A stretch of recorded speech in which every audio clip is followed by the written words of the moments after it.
तुर्की से मुंबई यात्रा करने वाले 400 यात्री भूखे प्यासे 24 घंटे इस्तांबुल एयरपोर्ट पर फंसे हुए हैं। उड़ान में देरी होने की वजह से यात्रियों को खासी दिक्कत का सामना करना पड़ रहा है। तुर्की से मुंबई की यात्रा करने वाले सैकड़ों विमान यात्रियों को भारी परेशानी का सामना करना पड़ रहा है। करीब 400 इंडिगो यात्री इस्तांबुल हवाई अड्डे पर बता दें कि पिछले 2 दिनों से ये जानकारी मिली है कि वे फंसे हुए हैं, जिसके बाद यात्रियों की सुविधाओं की अनदेखी करके चलते इंडिगो एयरलाइन पर सवाल उठ रहे हैं। आपको बता दें कि उड़ान में 2 बार 1 घंटे की देरी हुई, फिर रद्द कर दिया गया और फिर अंत में 12 घंटे बाद रीस्केड्यूल कर दिया गया। फ्लाइट की देरी होने के बावजूद इंडिगो द्वारा कोई आवास, भोजन वाउचर नहीं दिया गया और यहां तक कि हवाई अड्डे पर इंडिगो के जो प्रतिनिधि हैं, जो वहां पर रिप्रेजेंटेटिव होते हैं, एम्प्लॉयज होते हैं, उन्होंने उनसे संपर्क तक नहीं किया। पहले उड़ान को 2 घंटे देरी से बताया गया, इसके बाद अचानक से इसे रद्द कर दिया गया। इसके बाद बताया गया कि अब उड़ान 12 घंटे बाद के लिए स्केड्यूल कर दी गई है, यानी कि कैस्केडिंग इफेक्ट से हमने देखा कि बार बार राग लापते हुए वहां पर एम्प्लॉयज जो नजर आए। इसके बाद सारे यात्री वहां पर फंस गए। कुछ लोग बीमार भी थे, ना तो यात्रियों को भोजन दिया गया, किसी भी तरह से कोई फूड वाउचर नहीं दिया गया, ना ही उन्हें रुकने के लिए कोई जगह या स्टे जो है वो नहीं दिया गया। इंडिगो के किसी कर्मचारी ने यहां तक कि यात्रियों से संपर्क तक नहीं किया, उनके साथ बातचीत तक भी नहीं की। ऐसा आरोप जो है वहां पर जितने भी पैसेंजर्स है वो लगा रहे हैं। ऐसे में लोग ठंड में वहां पर ठिठुर रहे हैं, क्योंकि वहां पर टेम्परेचर आपको बता दें कि तुर्की के अंदर भी, टर्की के अंदर भी बहुत ज्यादा है। एयरलाइन ने बता दें कि आवास का प्रबंध किया गया, लेकिन वहां तक पहुंचने के लिए कोई भी यानी कि ट्रांसपोर्ट जो है, परिवहन जो है वो नहीं दिया। कुछ यात्री तुर्की के अलग अलग शहरों से यात्रा करके इस्तांबुल पहुंचे थे और फिर उन्हें बता दें कि कनेक्टिंग फ्लाइट से मुंबई और दिल्ली आना था, लेकिन पहले उड़ानों में देरी और फिर उसके बाद कैंसिल होने से एयरपोर्ट पर अफरा तफरी मच गई। 400 से ज्यादा भारतीय जो इंडिगो की उड़ान से मुंबई आने वाले थे वो इस्तांबुल एयरपोर्ट पर इस वक्त फंसे हुए हैं। विदेशी बता दें कि जमीन पर भारतीय यात्रियों को इस कदर हुई परेशानी का अब जिम्मेदार कौन है, इसको लेकर तमाम सवाल जो है वे खड़े हो रहे हैं, जिस पर बात करने के लिए हमारे पास खास मेहमान जो है वे जुड़े हैं। Retired major general Sanjay Meston हमारे साथ स्ट्रेटेजिक एक्सपर्ट हैं, साथ ही हमारे साथ retired major general VK Dutta strategic expert हैं। मेहमानों से हम बात करेंगे, लेकिन उससे पहले आपको ये बता दें कि इस पूरे मामले पर इंडिगो एयरलाइंस ने क्या कुछ कहा है।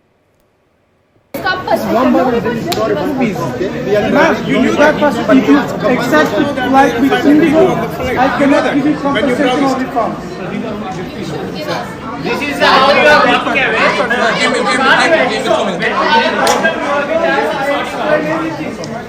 What do you explain? Ask every single person. We have recording.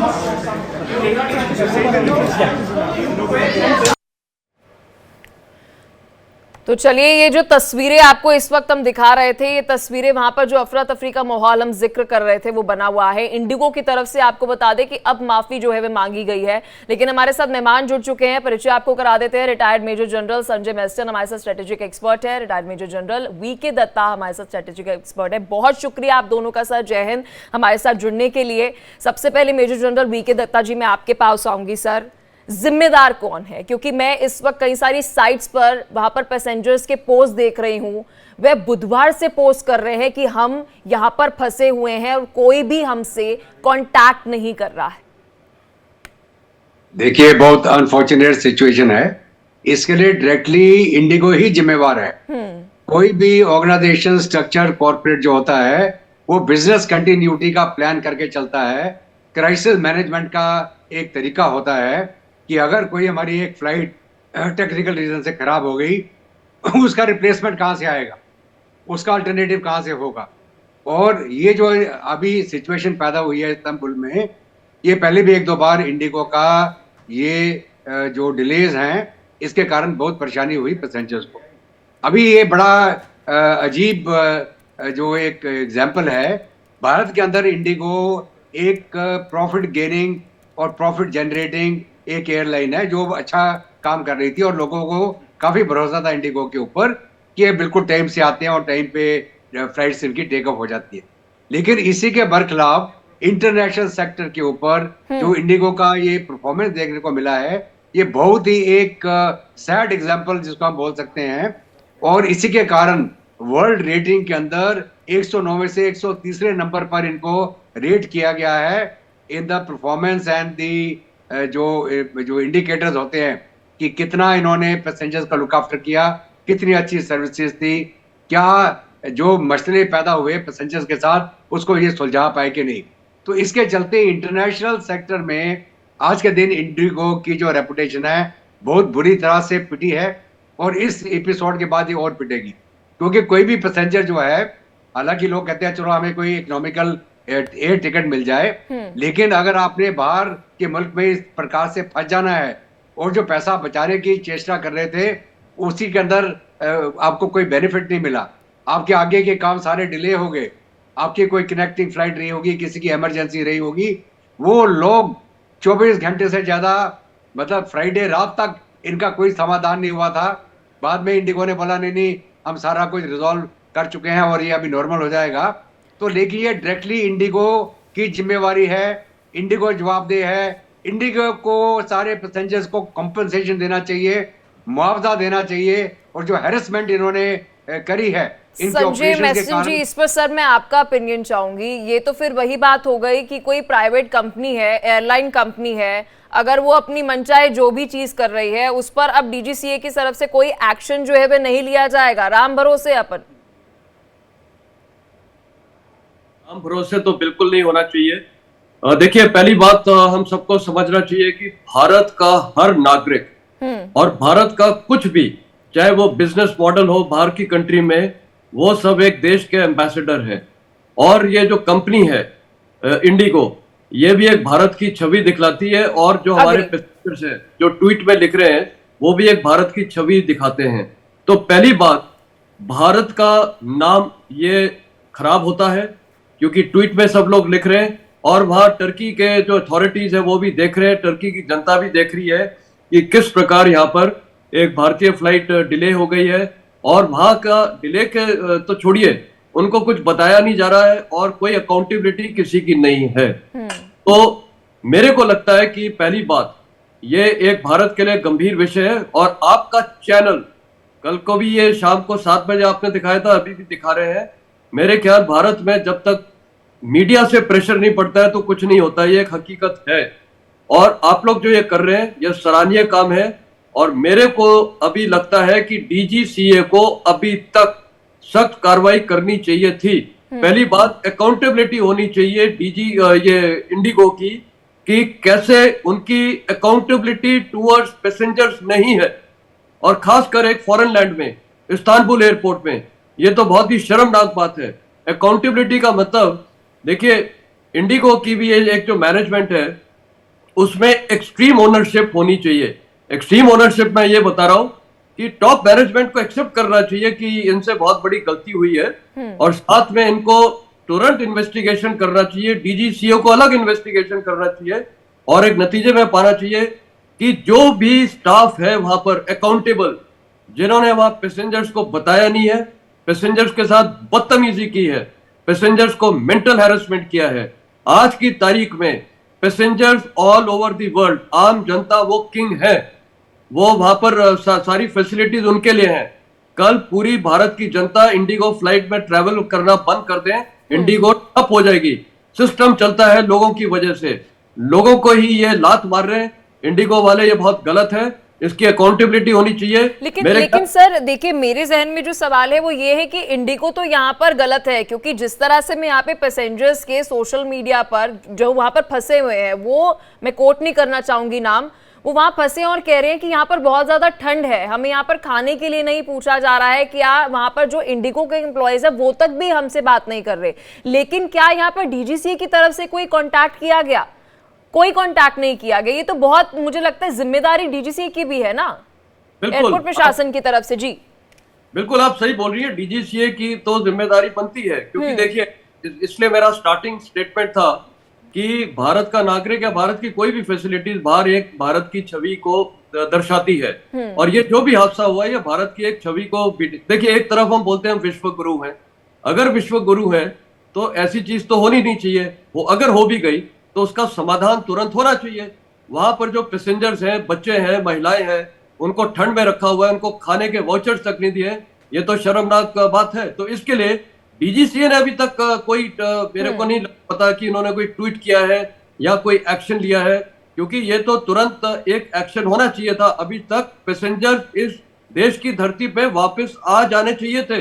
ये कल आपके शो ने 7 बजे ये कवर किया था और अभी मेरे ख्याल उसके बाद ऑलमोस्ट 12-14 घंटे हो गए हैं।